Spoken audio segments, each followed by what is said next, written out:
Beynəlxalq Qalereya, World Art Club və İyilik Üretenlər Dərnəyinin birgə təşkilatçılığı ilə Dünya İncəsənət Gününə həsr olunmuş və onlayn formada keçirilmiş sərginin Azərbaycandan olan iştirakçılarının təltif olunması üçün tədbir keçirilib. Beynəlxalq Qalereyanın direktoru Elnurə İskəndərova tədbiri giriş sözü ilə açaraq iştirakçıları salamlayıb və tədbir barədə ətraflı məlumat verib.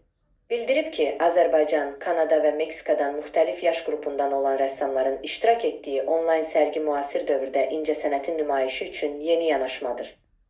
Onlayn sərgilər daha geniş auditoriyaya çata bilmək və incəsənətin müxtəlif formalarını paylaşmaq üçün mükəmməl bir imkandır.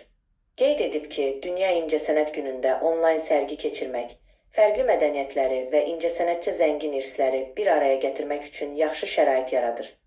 Tədbirdə çıxış edənlər əməkdar artist Səlim Abbasov, Azərbaycan Dövlət Pedaqoji Universitetinin müəllimləri Səmayə Rzayeva, Fioleta Babayeva, Naibə Vəliyeva, Azərbaycan Dövlət Rəssamlıq Akademiyasının müəllimi Zinayda Mirzəzadə, Ruqiyə İsmailova, Şəfaqət Hacıyeva, Səadət Nərmin Hacıyeva, Həyat Şirvanova, Kifayət Nəzərova, Fatma Əliyeva, Ağasadıq Süleymanov, Könül Hüseynova, Abbas Əliyev, Şahidə Quliyeva, Pərvanə Qarayusubova, Aydan Məmmədova bildiriblər ki, Dünya İncəsənət Günü kimi universal bir mövzu insanları yaradıcı düşüncəyə və incəsənətə yeni bir perspektivlə yanaşmağa təşviq edir.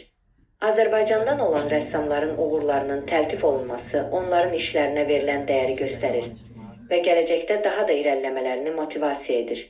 Rəssamların sosial şəbəkələr vasitəsilə bir-biri ilə əlaqə saxlaması müasir dövrün yaradıcı mühitini formalaşdırır və onlara ideyalarını paylaşmaq, dəstəkləşmək imkanı tanıyır.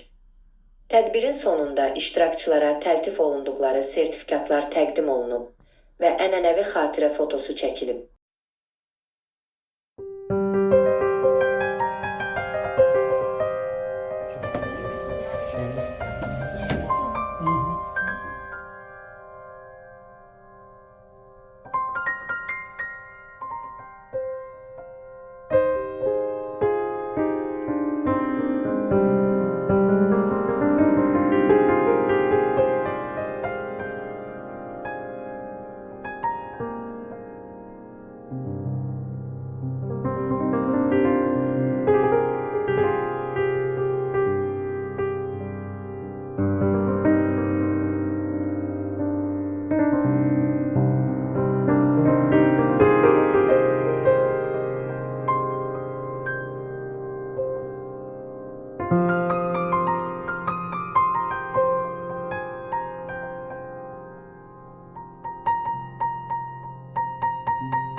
Bak, elinizi alın, bir adım.